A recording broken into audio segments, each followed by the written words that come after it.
Présentation du jeu, des règles, des versions, de la distribution ou encore de la construction d'armées. Nous aborderons dans cette vidéo tous ces éléments afin qu'un joueur qui débute dans le Trône de Fer puisse avoir toutes les informations pour démarrer le jeu.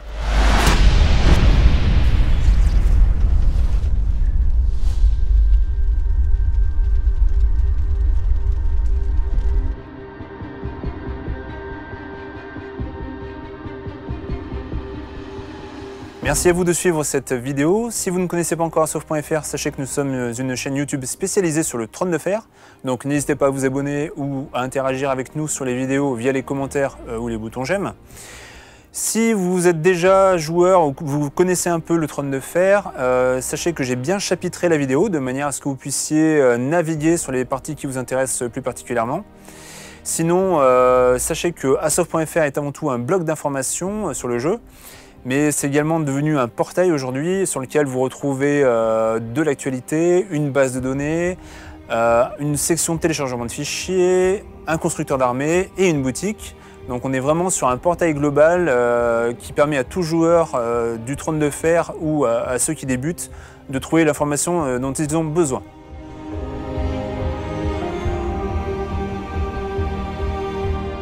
Comment présenter le Trône de Fer, le jeu de figurines, en quelques mots? Alors sachez que ce jeu est issu d'une licence à succès qui est tout d'abord apparue sur la forme de roman écrit par George R.R. Martin. Ça a ensuite été décliné en série télévisée, vous connaissez forcément tous A Game of Thrones en VO ou Le Trône de Fer en français. Voilà. Et donc le nom du roman en VO c'est A Song of Ice and Fire. Donc, je vous en parle parce que le jeu en anglais s'appelle comme ça. Et on utilise souvent l'acronyme pour parler du jeu, Assoif. Ou Azouaf ou Azouiaf pour certains. Enfin, chacun épelle le jeu à sa manière. Mais retenez bien ASOIAF. C'est comme ça souvent que vous verrez apparaître ou être mentionné le jeu sur les réseaux ou partout, ou même chez nous, puisque comme vous le voyez ici, notre site c'est asof.fr. Les factions du jeu représentent les grandes maisons de l'univers. Donc à ce jour, il y a 8 factions disponibles, à savoir donc, les Stark, les Lannister, la Garde de Nuit, le Peuple Libre, les Baratheons, les Targaryens, les Greyjoy et vous avez dans quelques mois les Martell qui vont apparaître.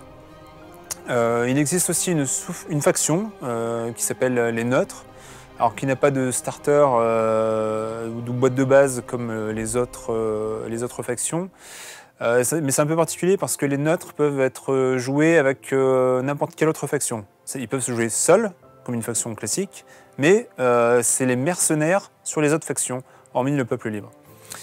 Voilà donc la petite particularité pour les neutres. Il existe différents types de jeux de figurines. Celui-ci est dit de régiment. Alors comme vous le voyez sur cette unité se présente sous forme de plateau. Donc elle a un plateau de déplacement et c'est le plateau qui se déplace. Les figurines ne se déplacent pas séparément à droite ou à gauche. Le seul moment où on peut dissocier une figurine de son plateau, c'est quand l'unité prend des blessures. Donc là, vous voyez, nous avons 12 figurines sur le plateau, donc c'est une unité qui a 12 points de vie. Donc à chaque fois que l'unité prend une blessure, on retire une figurine du plateau, et voilà, et donc ça lui enlève un point de vie. Là, maintenant, vous avez 11 points de vie sur cette unité. Sur les autres unités, c'est-à-dire la cavalerie, les machines de guerre ou les unités solo, c'est un peu différent. Donc par exemple, dans le cas de la cavalerie, vous avez toujours 12 points de vie sur l'unité, mais il n'y a que 4 figurines, 4 cavaliers. Donc c'est-à-dire que chaque cheval, chaque cavalier équivaut à 3 points de vie. Alors quand vous prenez une blessure sur cette unité, vous mettez un pion blessure à côté pour symboliser la blessure. À 2 blessures, vous rajoutez un second pion. Et à 3 blessures, eh bien, on retire un cheval du plateau et donc on se retrouve avec une unité à 9 points de vie.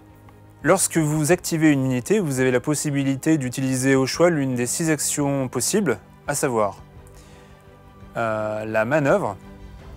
Donc la manœuvre, vous pouvez faire un pivot au début, vous avancez de la distance de déplacement de votre unité et ensuite vous pouvez repivoter à la fin du déplacement.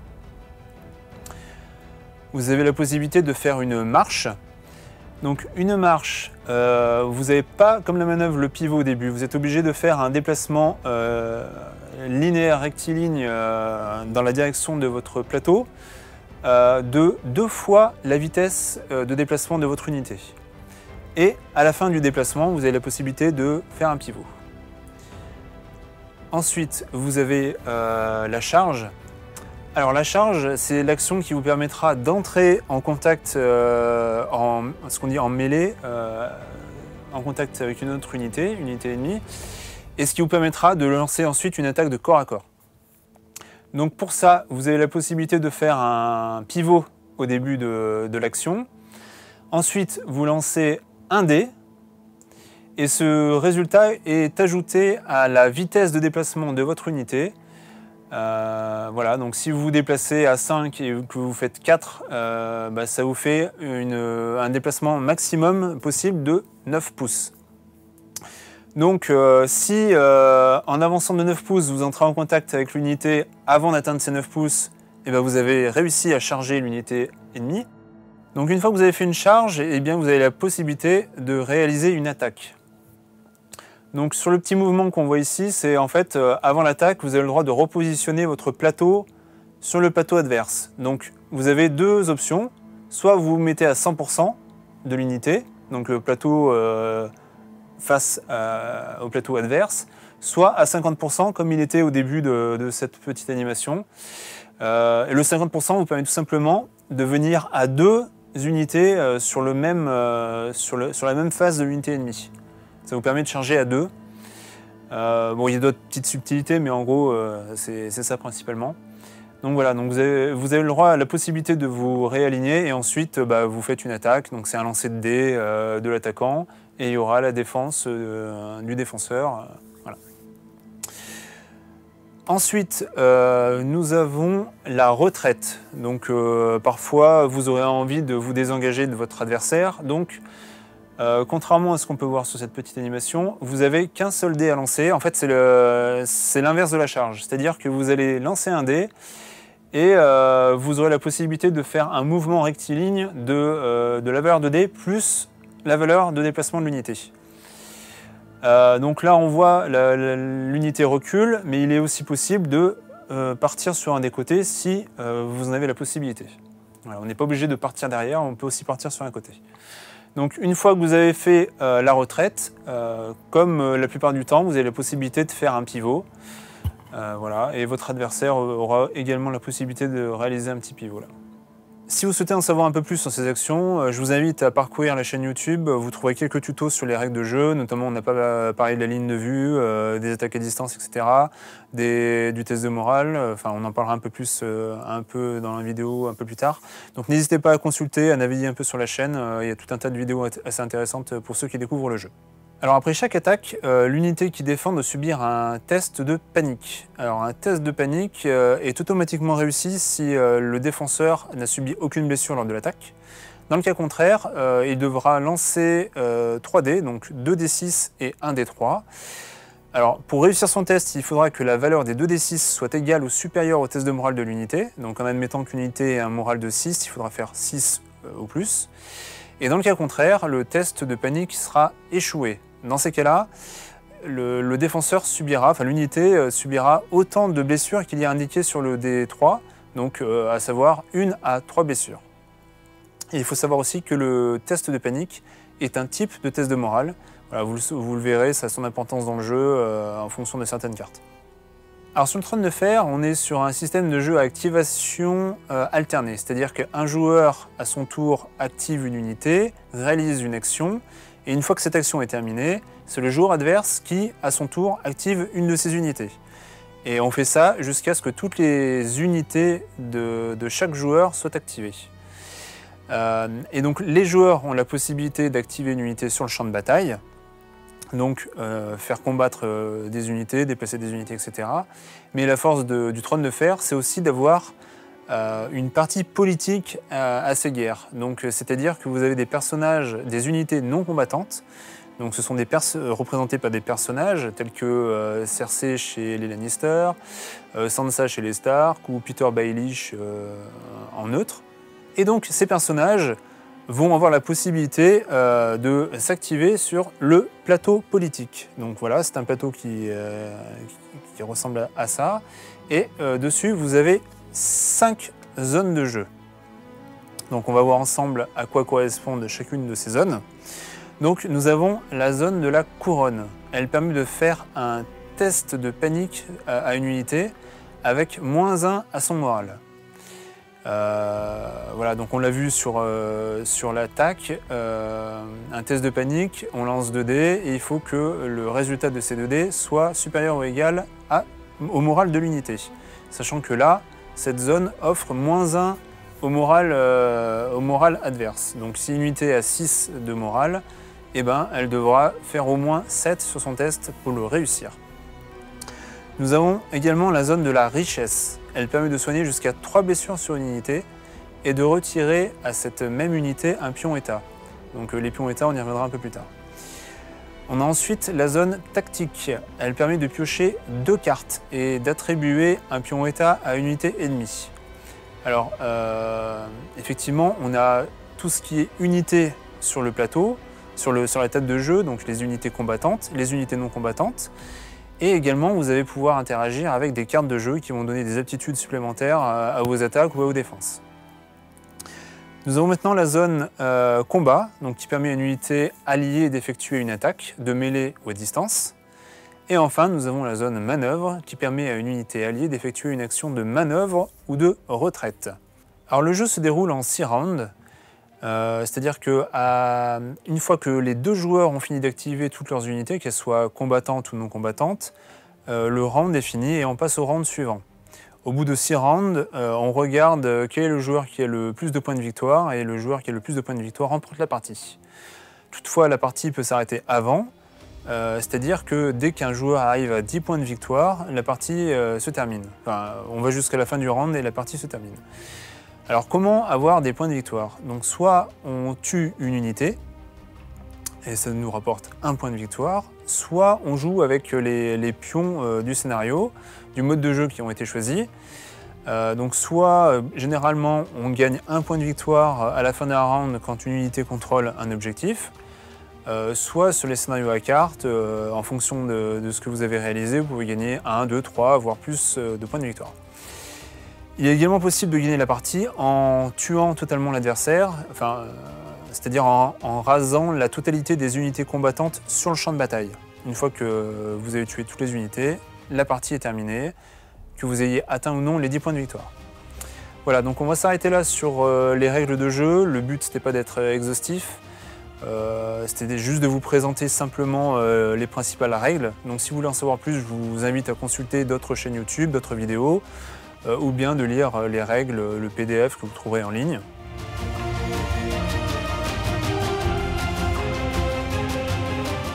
Alors dans ce jeu de figurines, vous trouverez globalement 2 types de boîtes. Les boîtes de base, ou starter set.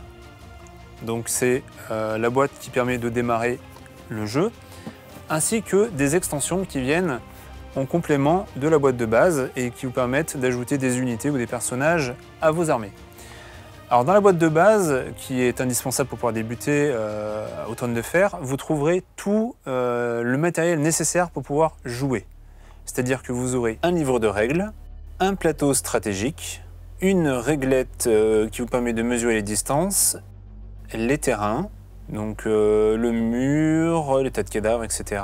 Les cartes des personnages, donc des attachements, des commandants et des unités non combattantes, ainsi que les cartes d'unités. Les cartes de mission et les cartes objectifs, ainsi que les dés. Mais également bien sûr les figurines. Donc chaque starter, jusqu'à présent, comprend 4 unités, ainsi que quelques personnages.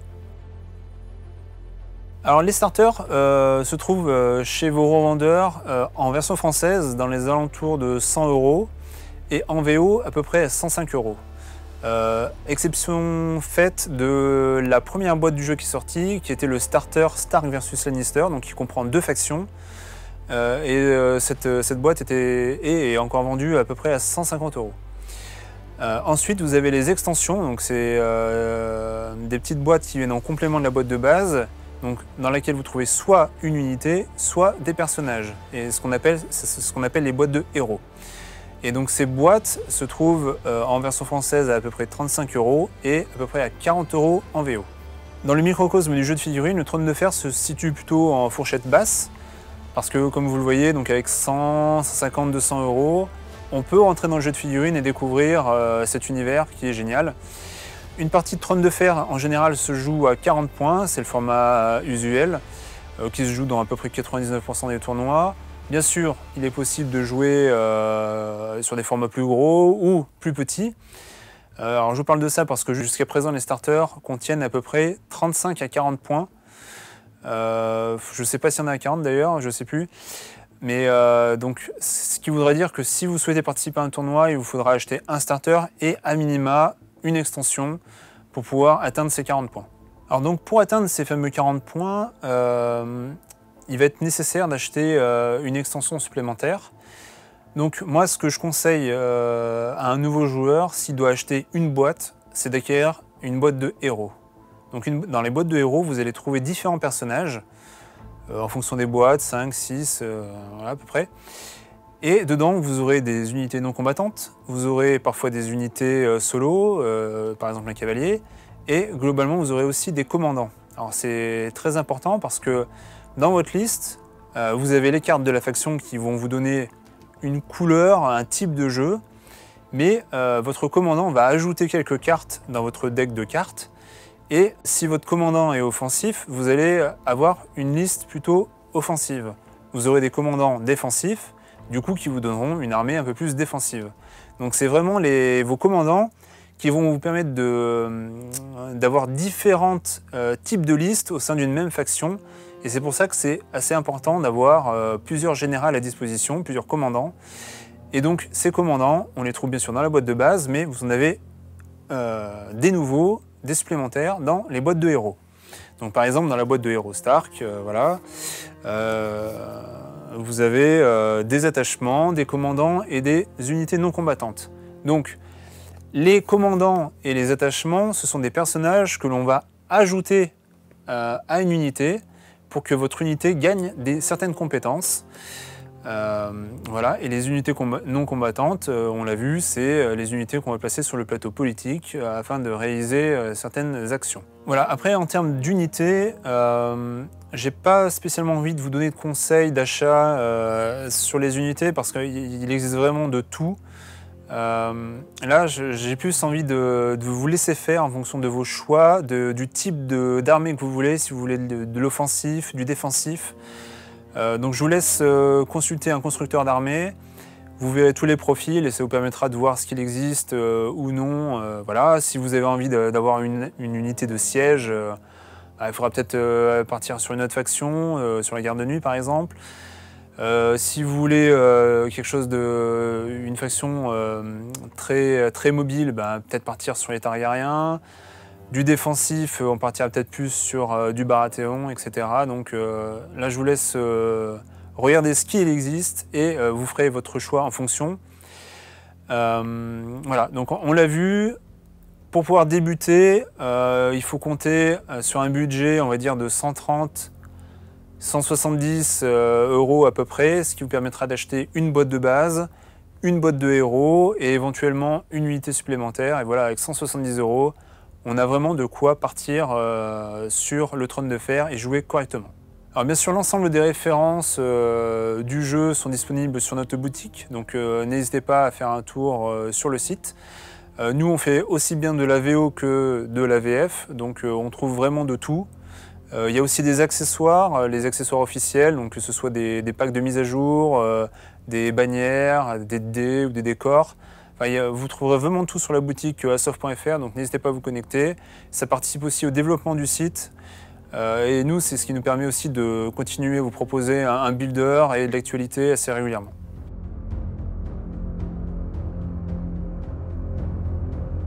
Alors le jeu est officiellement sorti depuis 2018, et c'est vrai que depuis 2018, il y a régulièrement eu des problèmes de distribution. Donc bien sûr lié au Covid sur les 2 dernières années, que ce soit sur le l'AVO ou le l'AVF. Là, la distribution a été un peu chaotique, mais bon, ça c'est la pandémie mondiale qui a voulu ça. La guerre en Ukraine, c'est bien sûr, ça ajoute des contraintes supplémentaires. Mais globalement, sur l'AVF a vraiment eu un gros problème de distribution à la sortie du jeu, où dès 2018, on avait des ruptures, pour pas dire sur beaucoup de références, hein, pour pas dire sur toutes, et ça a mis vraiment des mois et des mois pour que le stock revienne. Ça, c'était un problème lié à Asmodée France qui avait mal géré sa mise en distribution du jeu. Mais a priori, aujourd'hui, en 2022, on est sur une distribution, on va dire, classique. La VF a presque rattrapé le retard sur la VO.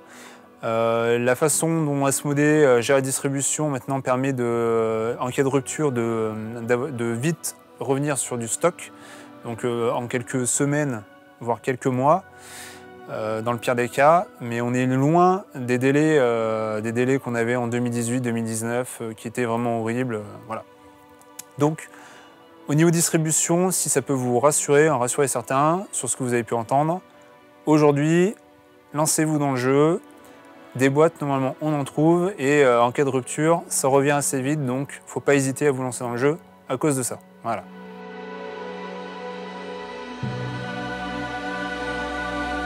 Alors on arrive au sujet qui fâche. Aujourd'hui en 2022, la majorité des joueurs se posent la question de savoir avec quelle carte je joue, quelle version je joue, où trouver la version actuelle. Voilà, c'est toutes ces questions qu'aujourd'hui on se pose quand on arrive sur le jeu, à juste titre. Et donc on va essayer dans cette partie-là de la vidéo de répondre à toutes ces questions. Donc on va commencer par un petit point de la situation, et on fera le tour de toute la problématique. Alors c'est un sujet compliqué, long, donc je vais peut-être devoir lire un peu mes notes de manière à ne pas oublier de passages importants. Voilà, donc pourquoi on a toutes ces versions dans le jeu? Et bien tout simplement, pour faire vite, pour faire court, un jeu de figurines a besoin d'être rééquilibré avec le temps, d'avoir des mises à jour de manière à ce que toutes les factions soient du même niveau, qu'il n'y ait pas des unités qui soient largement au-dessus des autres ou des unités au contraire qui soient très faibles et donc très peu jouées. Ouais, voilà. L'éditeur a besoin de mettre à jour régulièrement son jeu. C'est un fait, c'est comme ça. Pour ceux qui suivent les jeux de figurines, vous savez que ça marche comme ça. Si le jeu n'est pas suivi par l'éditeur, le jeu va finir par mourir tout seul. Et c'est pas ce qu'on est en train de faire. Donc, l'éditeur met à jour son jeu, et c'est très bien, même si ça crée des problèmes, notamment quand on arrive, quand le jeu a déjà 4 ans, c'est compliqué. Alors, les mises à jour se manifestent comment? Eh bien, on a certaines unités qui verront leur capacité augmenter quand d'autres diminueront, ou tout simplement on va supprimer des capacités ou en ajouter de nouvelles. Ça peut se jouer sur le coût en points des unités ou des personnages, ou bien à de rares exceptions près, comme c'est le cas dans la dernière version du jeu, les cartes de tactique sont mises à jour. Alors, si on fait un petit état de toutes les versions qu'il y a eu, on a commencé le jeu en version 1.1, on a eu la version 1.2, 1.3 jusqu'à la 1.6. Donc il y avait une numérotation assez logique qui se suivait, et la dernière mise à jour, la mise à jour majeure du jeu, certains l'appellent la V2, eh bien c'est la version 2021. C'est une mise à jour, alors en général on avait quelques cartes qui étaient mises à jour, alors j'ai pas le pourcentage en tête, mais une unité par-ci, un personnage par-là, et en V2021, là ils ont tout remis à plat. 100% des cartes ont été mises à jour, que ce soit les cartes tactiques, les unités, les personnages, que ce soit des attachements, des unités non combattantes, les cartes tactiques, les cartes de mission, les cartes objectifs, vraiment tout a été revu pour rééquilibrer tout ça, redonner un type de jeu à chaque faction, parce que c'est vrai qu'avec le temps, quand les unités se rajoutaient, on finissait par avoir dans une faction les mêmes unités qu'on pouvait trouver ailleurs. Et donc du coup ça perdait son intérêt de choisir une faction en particulier. Là vraiment, chaque faction a repris une couleur, a repris un type de jeu, et c'est pas plus mal. Voilà. Donc cette V 2021 est apparue. Jusqu'à présent, on n'avait pas beaucoup de modifications, donc l'éditeur mettait à disposition un PDF qu'on pouvait imprimer, où on retrouvait les cartes qui avaient changé, et on pouvait jouer avec ça. Et bon, quand on faisait une liste d'armées, on avait peut-être une ou deux cartes qui avaient changé, mais ça n'allait pas plus loin, et encore, quand je dis une ou deux cartes, j'exagère un peu. Avec la V 2021, et bien là, comme tout a changé, et ben l'éditeur, Common, a décidé de mettre la majorité, pour pas dire la totalité des cartes en ligne à disposition, qu'on peut imprimer en PDF à loisir. Ça nous coûte 0 hormis l'impression. Mais pour ceux qui ne veulent pas s'embêter ou qui veulent avoir de belles cartes, vous avez à disposition des faction packs en anglais ou des paquets de mise à jour en français. Donc, qui sont disponibles à l'achat dans toutes les boutiques qui se respectent. Que ce soit en VO ou en VF, on les trouve à peu près à 20 €. Et dedans, on trouve quasiment toutes les cartes du jeu, donc les cartes d'unité bien sûr. Voilà, les cartes personnages en un seul exemplaire et les cartes type unité générique comme les épées Lige Stark en 4 exemplaires là, dans ce cas-là. On a toutes les cartes personnages, UNC, attachement, général, qui sont là, plus toutes les cartes tactiques. Hop, je vous montre vite fait. Toutes les cartes tactiques. Et par exemple, vous voyez chez les Stark, ça représente une certaine quantité de cartes. Et enfin, vous avez un petit paquet de cartes objectifs et de cartes mission. Voilà. Et en fait, la seule carte que vous ne retrouvez pas dans ces paquets de mise à jour, ce sont les cartes de muraille qu'on trouve dans les boîtes de base et qui n'ont pas été modifiées, donc qui n'ont pas été rajoutées à ces paquets de mise à jour. Alors cette mise à jour V 2021 qui devait sortir fin 2020, voire début 2021, est finalement sortie en ligne fin 2021 et en carte physique début 2022. Sauf que entre temps, l'éditeur, alors c'est plutôt lié à des problèmes de Covid, de distribution, d'impression, etc., de transport. C'est comme ça, il y a eu un an de décalage.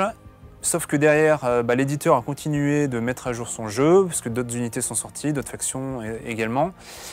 Et bien sûr, une mise à jour, pas majeure, puisque c'est une mise à jour qui représente environ 5% des cartes, toutes factions confondues. Qui s'appelle la V 2021 S01, donc qui est sortie il y a quelques semaines, quelques mois. Voilà, donc tout juste après la V 2021, donc c'est frustrant pour ceux qui ont acheté les packs de cartes, mais comme je viens de le dire, ça ne représente que 5% des cartes. Donc quand vous faites une liste d'armées, avec un peu de chance, vous avez 0 carte qui change, ou peut-être une ou deux, donc c'est pas la fin du monde comme certains le disent. C'est comme ça, c'est un choix. Moi, je préfère qu'ils mettent à jour le jeu et qu'on ait ces petits problèmes de cartes sans arrêt à mettre à jour, plutôt que d'avoir un jeu déséquilibré et au final qui meurt petit à petit. Voilà, c'est un fait, c'est une vision personnelle. C'est comme ça. Alors, malgré tout, cette mise à jour S01, donc elle a été mise à disposition par l'éditeur en ligne. Donc on peut imprimer des fichiers à télécharger.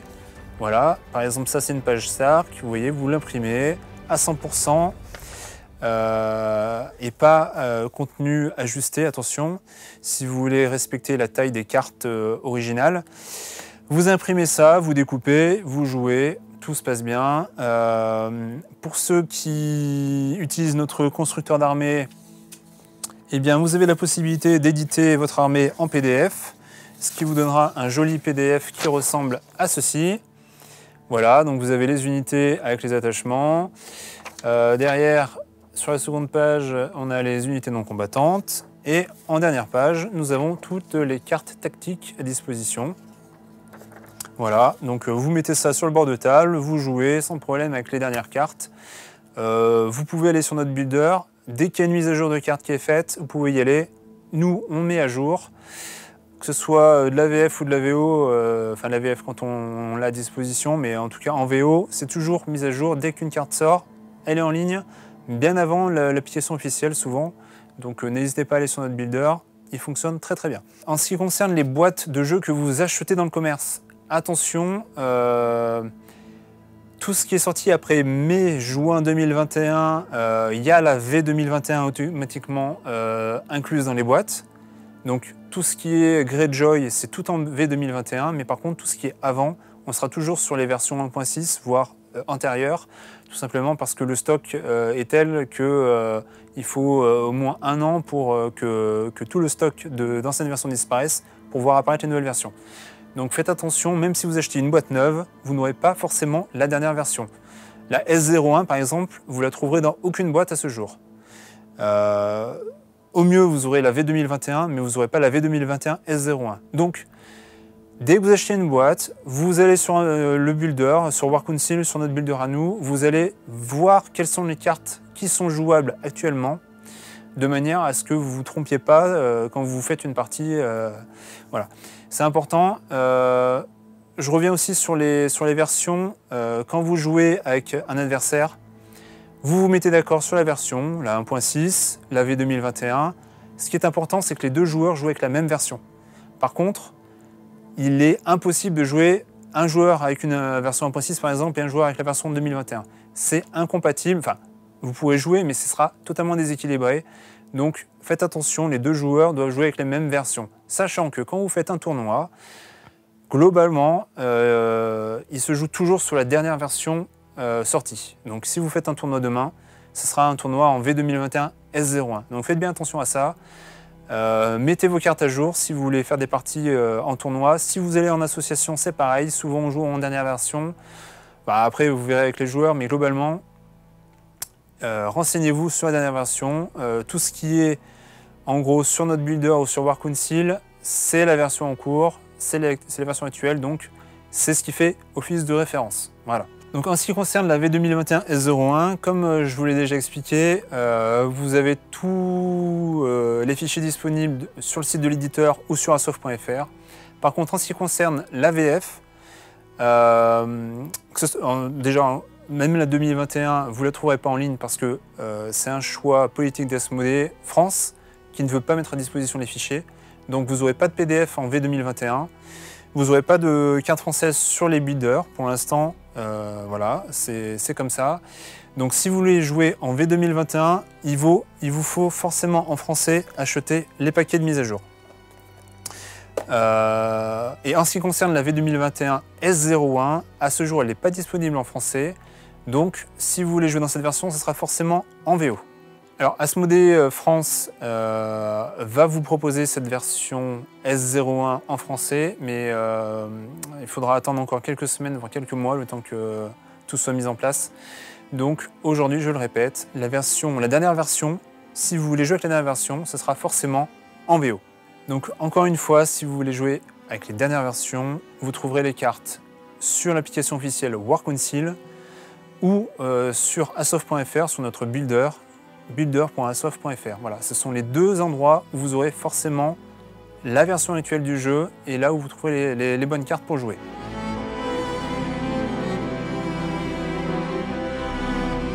Alors maintenant que vous avez fait l'acquisition du jeu, il faut construire vos listes d'armées pour pouvoir jouer. Alors vous avez plusieurs options qui s'offrent à vous. La version usuelle, classique, c'est de construire votre armée à la mano. Donc en général, une partie se joue en 40 points, c'est-à-dire que votre liste d'armées peut contenir autant d'unités que vous le souhaitez, mais vous ne pouvez pas dépasser 40 points d'armée. Donc les points d'armée se trouvent derrière les cartes. Donc sur les unités, vous avez le point ici. Sur les personnages, eh bien, c'est la même chose. Vous avez le coup en points indiqué sur la carte. Voilà, donc vous faites votre liste, vous ajoutez tous les points les uns aux autres jusqu'à arriver à 40 points. Alors bien sûr, c'est pas la version la plus évidente et donc pour cela vous avez des outils à disposition. Donc l'éditeur Kmon vous met à disposition une petite application qui s'appelle Workouncil et qui vous permet d'ajouter vos boîtes, de créer vos listes et de les enregistrer. Voilà, donc ça reste une application mobile, c'est sympa, c'est cool, c'est officiel.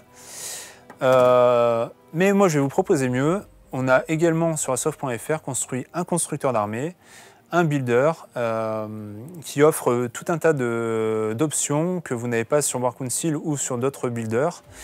Parce que par exemple, effectivement sur les constructeurs d'armées qui existent sur le web, vous en avez un américain qui s'appelle asofbuilder.com. Vous avez également une autre application qui s'appelle StatBuilder qui est sur le site AsofStat, donc c'est un site anglais. Alors là, l'avantage de ce builder, c'est qu'il est connecté à un système complet de gestion de tournoi, donc c'est pour ça que c'est pas impossible que vous ayez affaire à ce builder un jour. Mais le builder le plus complet, le plus beau, je dis pas ça parce que c'est le nôtre, mais effectivement, on le trouve sur asof.fr. Donc on va faire un petit tour ensemble de cette application pour vous montrer comment construire une armée depuis le builder. Alors nous voilà sur Asof Army Builder, donc builder.asof.fr. Alors vous avez la possibilité de mettre un nom d'armée, donc très vite on va faire un petit armée test. Vous avez le premier choix qui s'offre à vous, c'est de choisir la faction. Alors non seulement vous avez le choix de la faction, mais si vous regardez, vous avez aussi la version. C'est-à-dire que si vous jouez encore en 1.6 dans votre association, eh bien, vous avez encore la possibilité de faire une armée en 1.6. Ou sinon, vous utilisez la version 2021. Alors là, aujourd'hui, c'est la V2021 S01, mais ça reste la V2021. Donc, vous choisissez votre faction. Donc, par exemple, on va prendre Stark. On choisit le nombre de points. Donc, on l'a vu, la partie visuelle, c'est 40. Et à partir de ce moment-là, on peut construire son armée. Donc déjà, vous avez un bouton ici, voir vos cartes tactiques. C'est les cartes tactiques de votre faction. Quand vous aurez choisi votre commandant, vous aurez également les cartes faction de votre commandant. Ça vous permet un peu de voir un peu comment joue votre faction et de mettre des unités et des personnages qui synergisent bien avec ce deck. Donc par exemple, si on prend un commandant, tiens, par exemple, on va prendre Eddard Stark. Hop, voilà. On peut voir sa carte en mettant la souris au-dessus et dans carte tactique, on voit que les cartes du général sont apparues. Alors là, on a 10 cartes, donc 7 de faction et 3 de commandant. Mais dans votre carte tactique, vous aurez 20 cartes, c'est-à-dire que chaque carte est doublée. Alors, l'avantage aussi de ce builder, c'est que si on... Alors moi, je vous conseille de commencer par le commandant, parce que c'est un peu lui qui va donner la couleur à votre liste, qui va donner la ligne directrice. Mais si vous avez envie de commencer par les unités non combattantes, rien ne nous empêche de commencer par les unités combattantes. Hein. Chez nous, il n'y a pas d'ordre. On fait comme bon nous semble. Donc voilà, une fois que vous avez choisi votre personnage, vous cliquez dessus. Donc on voit que Sansa, elle vaut 4 points. On clique et hop, ça ajoute 4 points. 4 points sur 40, voilà. Sachant que le commandant, on l'a choisi, mais on sait très bien que le commandant vaut 0 points. Alors il y a une petite règle dans le jeu qui dit que vous n'avez pas le droit de dépasser 20%, 50% de l'unité en neutre. Je dis 20 parce que du coup en 40 points, ça sera 20 points. Donc c'est interdit de dépasser 50% de neutre, sauf si vous prenez la faction neutre comme faction, et là vous pouvez jouer à 100% neutre. Donc allez, voilà, on rajoute une unité, un loup par exemple. On va rajouter des loyalistes de la maison Karstark. Et sur vos unités combattantes, vous avez la possibilité d'ajouter des attachements. Donc les attachements, c'est des petits personnages, qui vont ajouter des compétences à votre unité. Hein. Donc là, si on regarde l'unité, on voit que elle a la compétence précision et persévérance et valeur. Mais si on ajoute un personnage, par exemple, par exemple le capitaine Épélige, eh bien, on peut lui adjoindre l'ordre Martial Training qui permettra de relancer les dés d'attaque voilà, et de mettre un pion vulnérable à l'unité adverse. Hop, je l'ajoute. Donc là, ça me fait une unité à 5 points plus 6 points. Donc 6 points plus 3 points d'unité. On arrive à 9 points d'unité combattante et 4 points d'unité non combattante, donc un total de 13 points. On a des petits messages d'alerte ici. Donc là, ça vous permet de voir qu'est-ce qui ne va pas dans votre création de liste. Et bien là, tout simplement, j'ai rajouté le loup été, mais je ne peux le rajouter que si j'ai Bran Stark dans mon armée. Hein, si on retourne dans l'unité combattante, il n'y a plus été, mais en fait, vous pouvez faire apparaître les rectos et vous avez les rectos et les versos. Là, ça vous permet de voir les règles précises de certaines unités. Donc là, broussaille, il peut être rajouté que si Rickon Stark est dans la liste. Et bien, donc dans ces cas-là, on va rajouter une unité quelconque. On va rajouter Bran. Hop, on peut taper pour aller chercher plus vite une unité, Bran et Odor. Et voilà, donc là j'ai Bran et Odor. Et maintenant, j'ai plus mon image d'alerte, enfin ma petite alerte qui me disait que Bran était nécessaire pour avoir été dans la liste. Donc là j'ai encore une alerte parce que tout simplement le commandant, je l'ai bien ajouté à mon armée, mais je ne l'ai pas ajouté à une unité. Donc il faut que je le rajoute dans une unité. Donc par exemple, si je ne veux plus du capitaine Épélige, je peux le supprimer et à la place, je vais rajouter mon général. Voilà. Et donc là, j'ai mon général qui est maintenant dans mon armée et j'ai plus d'alerte. Donc voilà, on peut rajouter des attachements adverses qu'on mettra dans une unité ennemie, par exemple le Jaqen. Et on va vite aller à 40 points. Tac. Tac. Alors j'ai une alerte sur le Jaqen, bien sûr, parce qu'il faut Arya, donc on va rajouter Arya. Hop.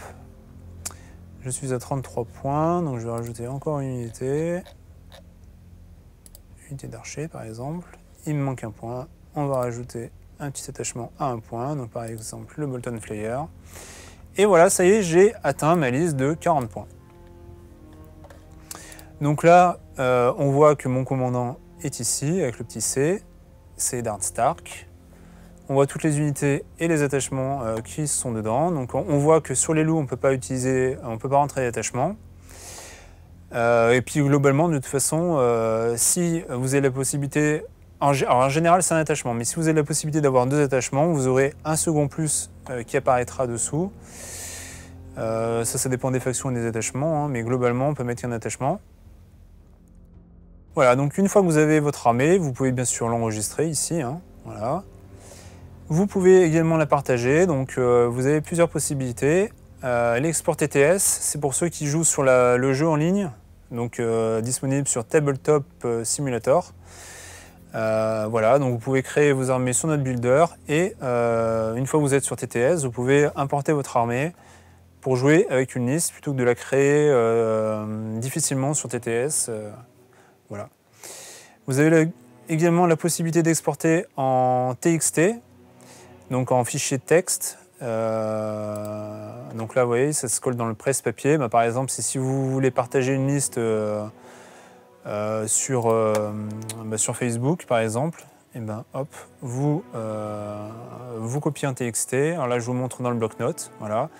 Ça vous met toutes les informations de votre armée, le nom, la faction, le nombre de points, la quantité de neutres, le nombre d'activations, vos unités, bien sûr. Et voilà, donc ça c'est plutôt cool.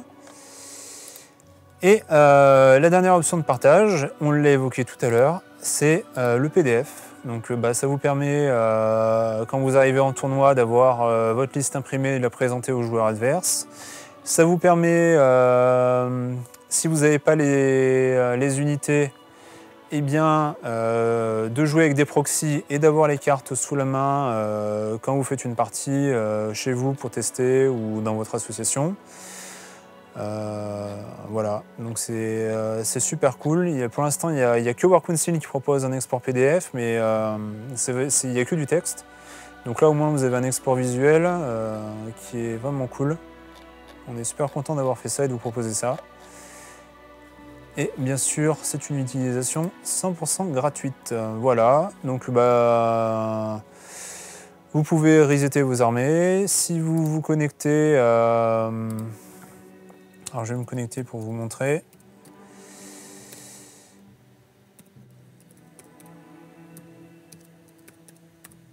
Ouais.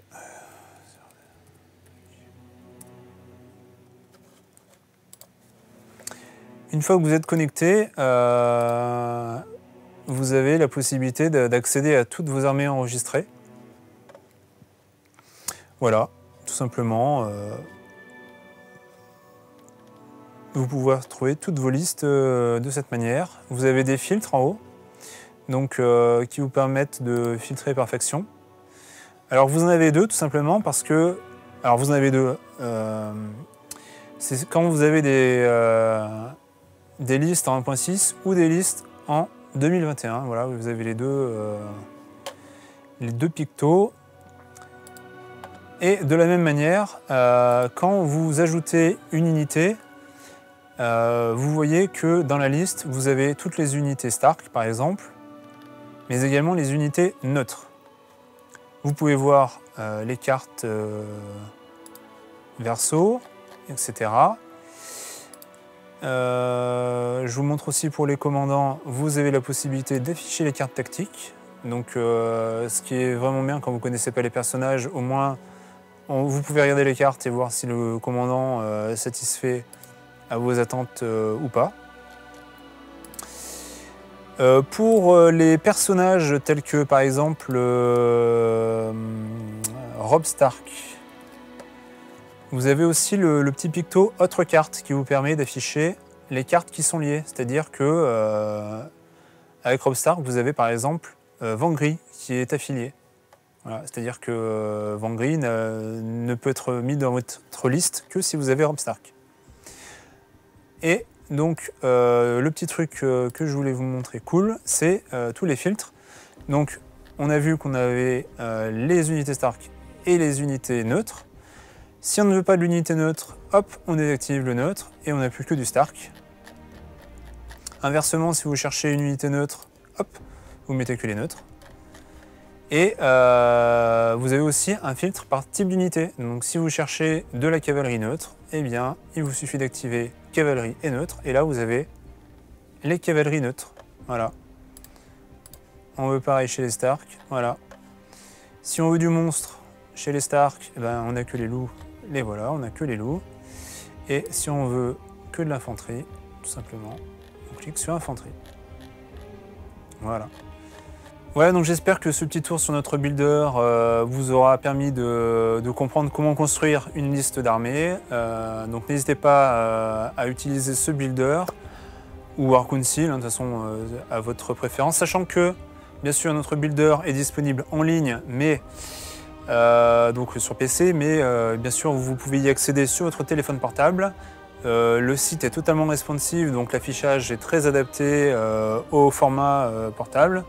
D'ailleurs, je peux vous montrer très rapidement. Vous avez la possibilité aussi de, comme j'ai fait, de mettre un petit raccourci sur votre bureau, hein, tout simplement, et vous cliquez, et puis voilà, vous avez le builder sur votre téléphone. Alors on voit pas très bien, mais voilà. Donc, voilà, la seule contrainte de notre builder, c'est qu'il faut avoir un accès Internet. Donc, que ce soit Wi-Fi ou 4G ou 5G sur votre mobile. Voilà, c'est vraiment la seule contrainte. Mais sinon, à part ça, ça fait tout ce qu'une application peut vous fournir. Donc, n'hésitez pas à utiliser la version mobile. Elle est adaptée à votre utilisation. Voilà, cette vidéo touche à sa fin, j'espère qu'elle vous aura plu. Si c'est le cas, n'hésitez pas à vous abonner à la chaîne YouTube. Sachez que nous, on vous propose des tests, des unboxings, surtout des rapports de bataille. Donc n'hésitez pas à nous rejoindre, à laisser un petit commentaire, un petit pouce bleu comme d'habitude. Et je vous dis à bientôt pour de nouvelles vidéos. Ciao!